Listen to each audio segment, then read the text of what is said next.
Welcome, dearly beloved anointed ones. When the whole town is watching you like a Netflix thriller, just know you're not the villain. You're the plot twist they didn't see coming. Let's get one thing clear. When a chosen one walks into a spiritually asleep community, it's not long before that town starts acting like a crime scene. Everybody suddenly turns into a detective, an FBI agent, or a false prophet with a badge and a Bible. And here's a creepy little fact for you. According to psychological studies, mob mentality is so powerful that a group of people will believe a lie about someone they've never met, just because their circle does. Yeah, your name got passed around more than the offering basket on a Sunday morning, and half the people didn't even know why they were mad at you. They just heard the sirens and joined the parade. But here's what they didn't count on. The Lookoo wasn't your downfall. It was your divine unveiling. So buckle up, because this ain't your average chosen one fairy tale. This is the story of how a whole town banded together, called in the Lookoo, blasted the sirens, whispered in corners, filed bogus reports, and still failed to take you out. Oh, and spoiler alert, God turned their surveillance into your stage. Let's get into it. Number one, they never expected the one they were watching to be the one who'd flipped the script. They never expected the one they were watching to be the one who'd flipped the script. That's the part that's eating them alive. At first, they treated you like a nobody. Just another face. Another soul they could control, label, and quietly destroy if needed. But you didn't just survive the surveillance. You used it to see them more clearly than they ever saw you. While they were watching your every move, waiting for a slip-up, you were studying their patterns, decoding their hypocrisy and waking up to the game. You weren't paranoid, they really were trying to trap you. But what they didn't realize is that God had already given you the wisdom to outmaneuver the whole operation. They thought the cameras and the whispers would make you shrink. But instead of losing your voice, you started sharpening your discernment. You stopped explaining yourself, you stopped trying to fit in, and once that shift happened, it was game over. You flipped the script. You became the one doing the watching, not with your eyes, but with your spirit. You started picking up on who was fake, smiling in your face while privately praying for your downfall. You realized that their concern wasn't concern at all. It was control in disguise. Every time they plotted, it only added more power to your purpose. They turned your life into a silent investigation, but it backfired. Because now they're the ones being exposed. The way they treated you when they thought no one was looking, it's echoing. God saw it all. And now He's letting the truth roll out like thunder. The same mouths that mocked you are suddenly quiet. The same people who used to watch you are now paranoid, looking over their own shoulders. Because once you flipped the script, you became a mirror, a living reminder of everything they tried to bury. You weren't just under surveillance, you were under divine protection. And that's the part they'll never understand. They thought they were watching a weakling, but they were watching the rise of a warrior. And now they have no choice but to sit back and witness what happens when a chosen one stops hiding and starts walking in power. Number two, your presence activated a silent panic across their power structures. Your presence activated a silent panic across their power structures. The moment you walked in, something shifted, not because you said anything loud or dramatic, but because your energy didn't match the dysfunction they were comfortable with. You didn't come in trying to prove yourself, yet somehow your spirit started rearranging the whole atmosphere. People who once ran the room suddenly felt uneasy. Conversations changed when you entered. Eye contact got weird. Fake smiles tightened. It wasn't anything you did wrong. It was everything you carried. There's a spiritual authority that follows chosen ones, even when they're unaware of it. You don't have to speak to expose darkness. Your presence alone disrupts it. That's what caused the panic. They weren't afraid of what you'd do. They were terrified of what your light might reveal, the way you move without pretending, the way you see through people without calling them out, the way your energy naturally challenges anything fake or manipulative. It makes people who rely on control feel like the floor just dropped from under them. These weren't just random people feeling awkward. We're talking about the ones who built their status, their identity, and their influence on deception. People who use spiritual language to cover spiritual rot. Folks who played gatekeeper in a place where they were never meant to have keys. You came in without asking for permission, and that exposed how little they truly had. You didn't argue, beg, or fight for a seat. You just showed up and their entire structure started shaking. And here's the twist that keeps messing with them. You didn't even want their power. You weren't trying to take their spot. But your authenticity threatened the entire system. Because if you, with no connections, no alliances, no compromise, could walk in and command respect just by being who you are, then what does that say about everything they had to fake to be accepted? That's why they panicked. That's why the whispers started. That's why they began moving against you in private. Not because you were wrong, but because you were real. And in a place built on performance, your presence became the one thing they couldn't control, ignore, or silence. Number 3, they called in reinforcements because you ruined the ritual of control. They called in reinforcements because you ruined the ritual of control. That's the truth they won't say out loud. See, the power they held wasn't based on truth. It was based on illusion, fear, repetition, a silent agreement to keep things the same, even if it meant stepping on people like you. But you didn't play along. You didn't bend. You didn't flinch. And you didn't shrink yourself to make them comfortable. And once they realized you weren't going to fold under their usual tactics, they panicked and brought in backup. These weren't ordinary reinforcements. These were people hand-picked to intimidate, confuse, or isolate you. Spiritual manipulators, community gossipers, even people who smiled in your face but were secretly assigned to monitor and report on your every move. They used systems like religion, family, culture, and even law to try and box you in. You made them nervous because you wouldn't stay in the place they tried to trap you in. Your strength threatened their structure, and they couldn't handle that. You weren't just resisting, you were dismantling. Without even realizing it at first, you were pulling apart the illusion. Your peace exposed their chaos. Your clarity made their confusion look staged. You weren't loud, but you were consistent. You weren't bitter, but you were bold. And that messed up everything they'd built. You didn't need their approval, and that's exactly why they saw you as a problem. So they did what weak systems always do when threatened. They multiplied the pressure. They started forming little alliances against you. Suddenly, people who never even interacted with you had a problem with you. The lies grew legs. The gossip spread like fire. But all of it was just smoke to cover the fact that your presence revealed how fake the whole setup was. You didn't ruin their structure. You revealed it was already crumbling. Calling in reinforcements was their last desperate move to stop what they couldn't explain, because you weren't just standing firm. You were becoming unstoppable. You were living proof that someone can be chosen, mistreated, overlooked, and still rise with power that can't be bought or silenced. And that, more than anything, scared them into strategy. But even their reinforcements couldn't reverse what God already revealed through you. Number 4, you're the receipt they didn't want God to keep. You're the receipt they didn't want God to keep. They were banking on your silence, your breakdown, your disappearance. They figured if they pushed you hard enough, long enough, you'd snap, and they could bury the evidence under the excuse of your instability. But you didn't snap. You grew. You didn't fold. You endured. And now your very existence is a walking, breathing testimony of what they did in the dark. You are the divine documentation they thought they could erase. Everything they did, the gaslighting, the setups, the lies, the public smear campaigns dressed up as concern, was done with one goal: destroy you quietly before the truth could speak too loudly. But now the truth is speaking, and it's speaking through your survival. Every smile on your face, every step you take in purpose, every boundary you enforce is evidence, undeniable proof that you didn't just live through it, you outgrew it. What's worse for them is that they can't stop talking about you. They keep your name in their mouths, hoping to spin a new version of the story. But every time they speak, they dig a deeper hole for themselves. The details don't line up anymore. Their lies are getting sloppy. Their nervous energy is starting to show, and it's not just people watching, heaven's watching. God's been collecting the receipts, the screenshots, the motives, the timing. There's a spiritual paper trail, and you're the confirmation number they can't cancel. You weren't just hurt. You were used as the final piece of evidence.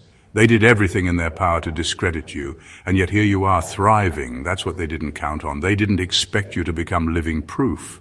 And now, you're the subpoena they can't dodge. You're the case file that won't close. And no matter how much they deny, downplay, or deflect, the truth has already been stamped by God, delivered, documented, and divine. Number 5, their unity was fueled by fear, not power. Their unity was fueled by fear, not power. They didn't come together because they were strong. They came together because you scared them. And that fear disguised itself as strategy, prayer circles, community meetings, secret group chats, all designed to make it look like they were in control. But under all the noise was raw desperation. You walked into their world, and without even trying, you disrupted the false peace they built on silence, control, and spiritual manipulation. You were never truly outnumbered. It just looked that way because fear gathers fast when truth enters the room. They couldn't stand alone against you, so they grouped up. Not because you were dangerous, but because you were different. You didn't need their approval to exist. You didn't need their platform to be powerful. You didn't need to kiss the ring, play the game, or repeat their broken traditions, and that terrified them. Your freedom exposed their bondage, so they masked their fear as authority. Some used religion, quoting scriptures to shame you and weaponize faith. Others used status, flexing roles, titles, and positions to intimidate. Some just gossiped and stirred confusion, hoping the crowd would do the dirty work for them. But none of it was real authority. It was all insecurity dressed up in robes and badges. The bitterness they carried turned into a fake sense of unity, all because one person, you, walked in with truth they couldn't control. What's wild is they would have never linked up on their own. Some of them didn't even like each other. But the fear of your light made even enemies unite temporarily, because it was never about truth. It was about stopping the one thing they couldn't manipulate, authenticity. That's why you felt such heavy opposition. It wasn't that you were in the wrong place, you were in the right place, and that's what made their masks fall off. They gathered because they were weak. They moved in numbers because none of them had the courage to confront you alone. But you weren't alone. Heaven was backing you the whole time. And now their fake unity is crumbling, because anything built on fear will always fall in the presence of real power. Number 6, you're the mirror. They've been trying to break for years. You're the mirror they've been trying to break for years. Not because you did anything to them directly, but because your presence exposed everything they've been trying to hide. Your light unsettled their darkness. Your peace irritated their chaos. Your resilience reminded them of every part of themselves they abandoned to survive in a system built on faking it. And every time they looked at you, they were forced to face the truth they buried deep about who they've become and who they'll never be again. You weren't just someone they didn't like. You were someone they couldn't unsee. You reflected what they lost: innocence, clarity, courage, conviction. You reminded them of the version of themselves before the masks, before the compromises, before they traded authenticity for acceptance. That's why they fought you so hard. That's why they whispered your name in back rooms, made up stories, started campaigns to discredit you. You didn't just trigger them, you revealed them. They couldn't destroy you, so they tried to distort you. They couldn't crack the real you, so they tried to build a fake version and feed it to the crowd. They painted you as unstable, rebellious, dramatic, too sensitive. Anything to take the attention off the fact that their reflection was screaming back at them every time you entered the room. You didn't have to say much. You didn't have to argue. Just being yourself, raw, honest, and unshaken, made their carefully constructed images start to crack. But what they didn't realize is this: mirrors don't break that easily, especially ones forged through fire. Your life was never about reflecting them for their comfort. You were sent to reflect truth, whether they liked it or not. And every time they set off a siren or whispered your name with venom, they were confessing something about themselves: their fear, their guilt, their shame. Because in the end, their issue was never truly with you. Their issue was with what they saw in you that they could no longer find in themselves. They didn't want to face the truth, so they tried to shatter the one holding it. But you're still here, whole, chosen, unbothered. And the reflection is only getting clearer. Number 7, their fake emergencies were disguised. Attempts to silence a real revelation. Their fake emergencies were never about helping you. They were about silencing you. All those sudden concerns about your mental health, your lifestyle, your decisions, your well-being. That wasn't love. That wasn't genuine worry. That was damage control. They knew what they did. And they knew if anyone actually took the time to hear your side, they'd have a full-blown truth explosion on their hands. So they did what cowards always do when they feel the heat rising. They pulled the alarm, created chaos, and called it concern. They painted you as unstable because your clarity scared them. They said you were delusional because your discernment was dead on. They made up crises so they wouldn't have to answer for the real one. The fact that they abused, mishandled, manipulated, and misjudged someone who was sent to heal what they helped break. They couldn't handle the thought of your voice being taken seriously, so they beat you to the mic and tried to speak over you with urgency, with drama, with false authority. Some of them used religion, praying over you in public while cursing you in private. Others used family, whispering about you like your growth was a threat instead of a victory. Some used professional language, suggesting you needed help, guidance, or intervention.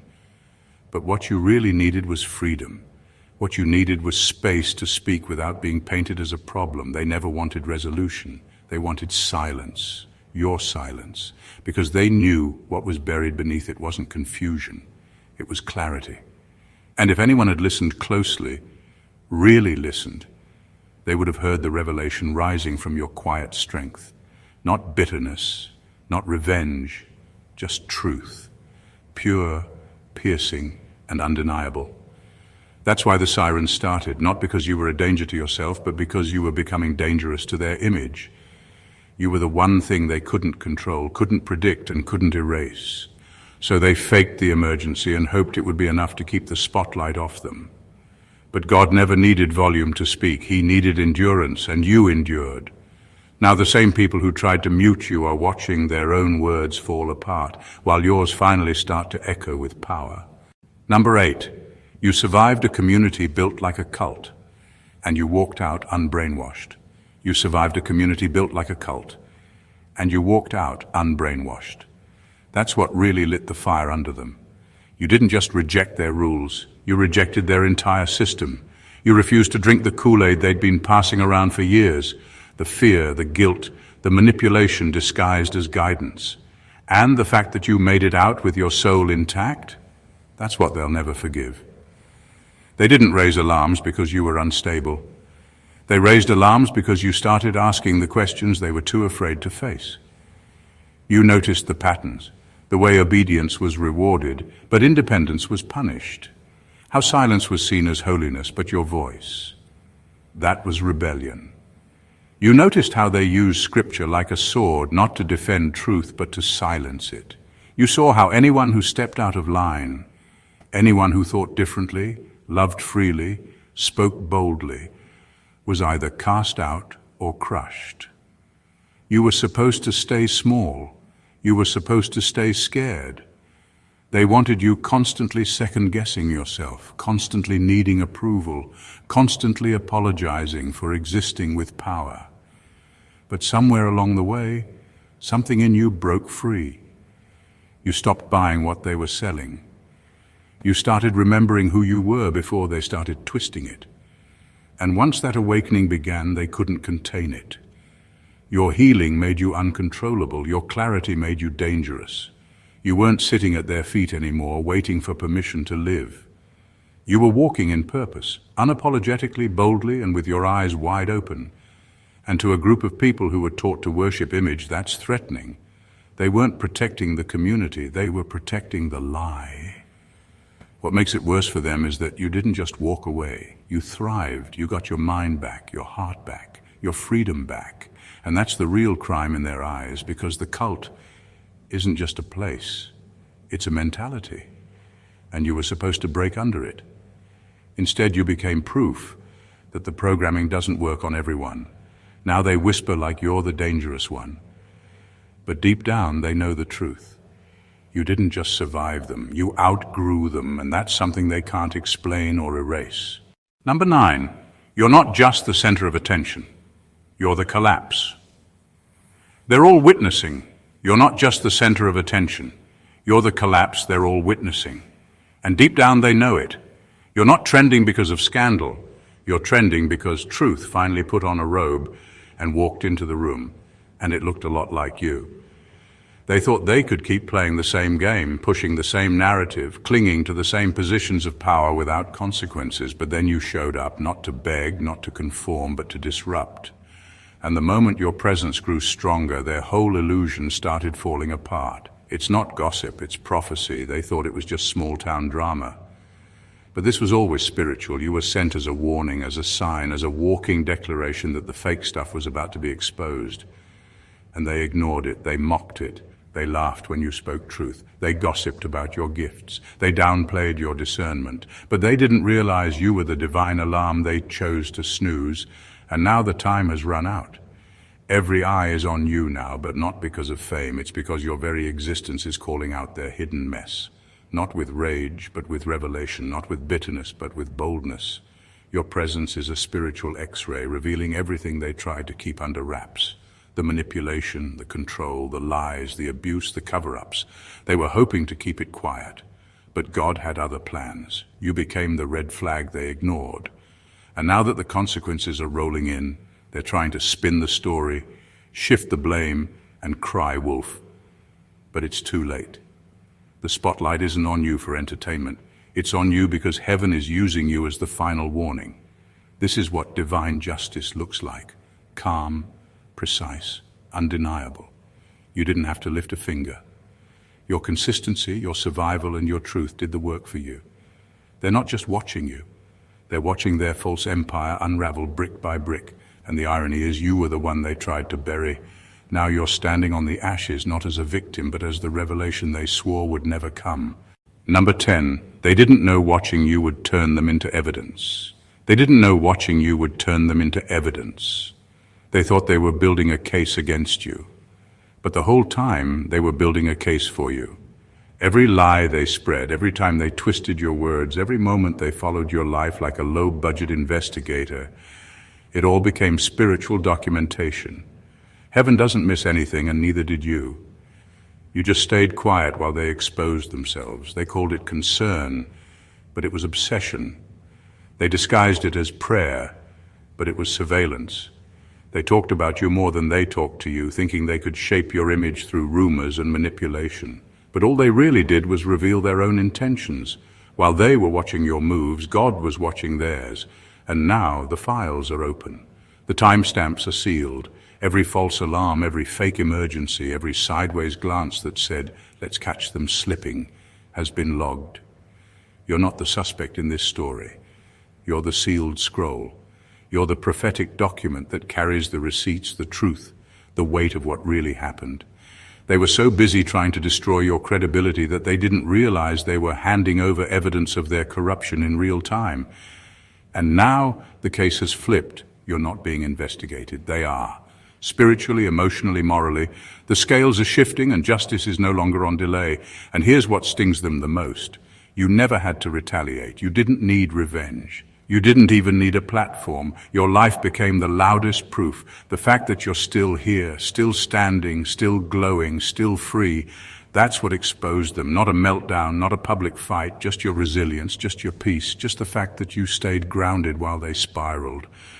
They wanted to catch you slipping, but they ended up being caught watching, and now they're squirming because everything they did in the dark is showing up in the light. They didn't just watch you, they documented their own downfall. They became the evidence, and you're the divine receipt they can't return, erase, or pretend never existed. Number 11, you're the reason their rituals aren't working anymore. You're the reason their rituals aren't working anymore. And that truth is driving them insane. These people built their lives around patterns, emotional control, spiritual manipulation, public performance, and private sabotage. For years it worked.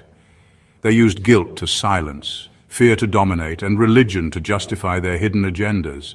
But then you showed up, not to play the game, not to pick a side, but to disrupt it. And ever since, the whole formula has been malfunctioning. They tried everything to make you fold. They labeled you rebellious, unstable, too deep, too spiritual, too sensitive. All of it designed to break your confidence and corner your spirit. But the more they pressed, the more you resisted. Not with drama, but with alignment. You stayed true to yourself while everything around you started unraveling. That's what they couldn't stand, because their rituals weren't just habits, they were spells. Unspoken agreements that everyone around them was trained to follow. Keep quiet, stay small, don't ask questions, don't break the pattern, but you didn't just question it. You shattered it. Your energy threw off the entire equation. You didn't respond like they expected. You didn't bow when they applied pressure. You didn't seek validation from the people they thought you'd depend on, and that's when they knew you weren't just a rebel. You were a variable, a divine interruption, the kind heaven sends when something toxic has gone unchecked for too long. And from that moment, nothing worked the same. The manipulation lost its grip. The intimidation tactics fell flat. The gossip backfired. Even their prayers, twisted by impure motive, started falling to the ground. Because you carry something they never accounted for. Real power, backed by real alignment. You're not bound by their rules. You're not powered by their approval. And that alone broke the rhythm they depended on to keep others in place. Now it feels like chaos. Not because you brought confusion, but because you disarmed it. You unplugged the system they used to feel in control, and all of a sudden, their rituals are nothing more than noise. The cloak has fallen, the charm is broken, and their old ways have lost their bite. They called you the problem, but in truth, you were the breaker of cycles. The walking disruption they couldn't contain. The evidence that when real power steps in, fake control dies quick. And number 12. They're not investigating you. They're investigating how you're still standing. They're not investigating you. They're investigating how you're still standing. That's the part they can't wrap their heads around. They know what they did. They remember the conversations, the lies, the pressure they applied behind closed doors. The setups weren't accidental. The character assassinations weren't innocent. They pulled strings, made calls, started rumors, and expected you to crumble under it all. But instead of losing your mind, you found your peace. Instead of breaking, you elevated. And now, they're shook.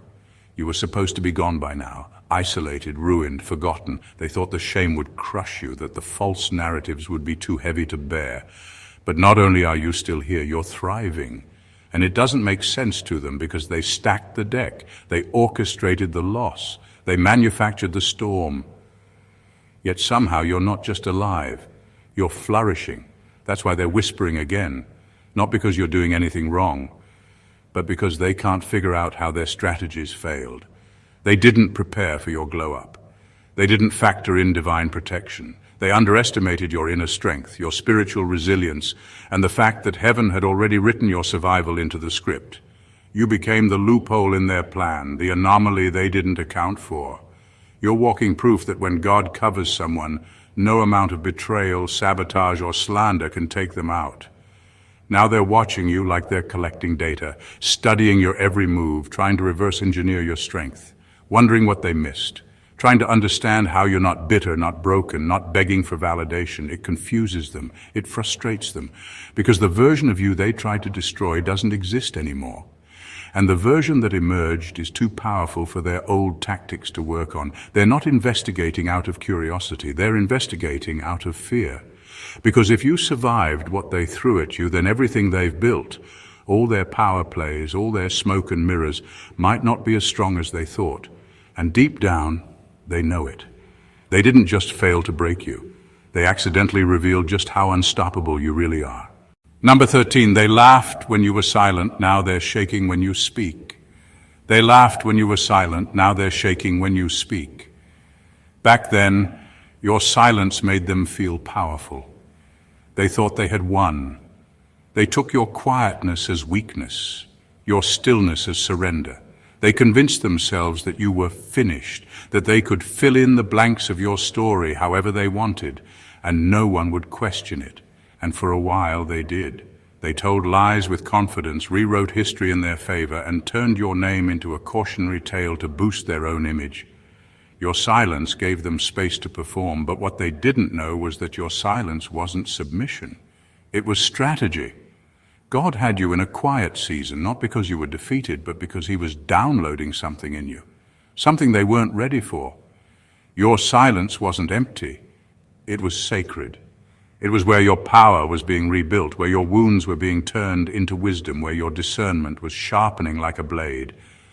And now you speak differently. Your voice is no longer about being heard. It's about releasing truth. And every time you open your mouth, something in their false foundation starts to crack. You're not shouting. You're not even trying to convince anyone, but your words carry weight now. Divine weight. The kind that hits different, the kind that reveals, the kind that disrupts lies without even naming names. Now they're panicking because the same silence they mocked became the soil where your real power grew. You didn't need an audience to develop, you didn't need validation to recover, and when you came back with your voice fully restored, they felt it, not just in what you said, but in what your words did. Your truth started burning through the masks. People started asking questions, stories started unraveling, the grip they had on perception started slipping. They're not laughing anymore, they're watching their carefully crafted versions of you dissolve, and the more you speak, the more their false narratives collapse. Because when someone walks through fire and still has the nerve to speak truth with love, clarity, and conviction, it hits like judgment. They thought your silence was defeat, but it was the calm before revelation. And now your voice is the alarm they can't mute. Number 14, you're not the problem. You're the prophecy they feared would wake up the town. You're not the problem. You're the prophecy they feared would wake up the town. From the beginning, they could feel it.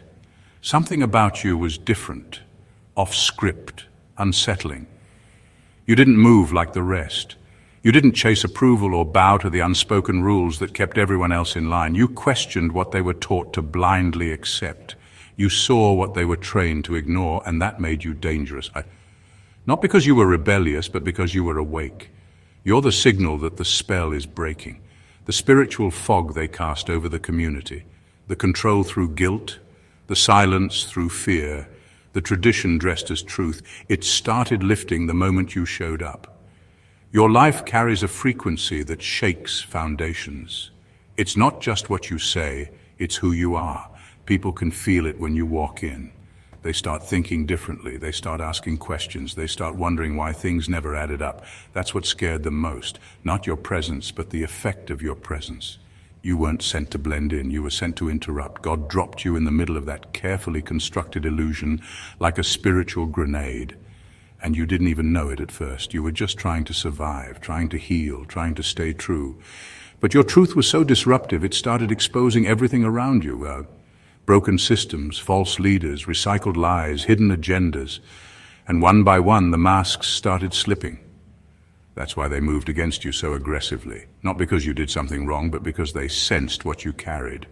You were the answer to prayers they never expected to be fulfilled. A living prophecy that couldn't be bribed, controlled, or scared into silence. You didn't come to sit at their table, you came to flip it over. Now they're in a frenzy, trying to patch up the cracks, trying to discredit you, trying to regain control of a story that no longer belongs to them, but it's too late. The truth is out. The illusion is crumbling, and you're still standing, not as their problem, but as the proof that heaven always keeps its promise, even if it has to send that promise in the form of one person who refuses to bow. They thought they were watching a scandal unfold, but they were really watching a prophecy come to pass. From the false alarms to the forced unity, the desperate whispering to the public attempts at control, all of it pointed to one truth. You were never the threat. You were the truth interrupting a system built on lies. You didn't just survive, you exposed. You didn't just endure, you awakened. And no matter how many sirens they sounded, they couldn't drown out what heaven already declared over you. What they feared most wasn't your voice. It was your presence, because it carried something pure, something unbought, something unbothered. You came without a script, without an agenda, and still managed to shake the very foundation of everything they'd built their identities on. And now the smoke is clearing, the rituals have failed, the systems are malfunctioning, and all eyes are on the one person they tried so hard to erase. Let them scramble, let them stutter, let them pretend this is all coincidence. But you know better, and deep down so do they. You weren't placed in that town to join the circus. You were sent to shut it down. Not with violence, not with vengeance, but with truth that doesn't flinch and light that doesn't lie. So keep standing, keep glowing, keep speaking when led, and staying silent when it's sacred. Because every move you make now isn't just survival, it's fulfillment. And what heaven has started through you, no weapon, no rumor, no system, and no ritual can stop. You are not their problem, you are their prophecy fulfilled. If this message lit something in your spirit, don't keep it to yourself. Hit that like button to let us know you felt it. Comment below and let your voice be heard. Your story, your strength, your survival might just be the confirmation someone else is waiting for. Share this with a friend, a family member, or that one person who needs to hear the truth unfiltered. And if you're walking this journey as a chosen one, walking through fire, flipping systems and still rising, subscribe to the channel so you don't miss what's next. We go deep here. We speak truth here. We don't do fluff. We do freedom. Welcome to your tribe. Now let's shake the gates together. God bless you.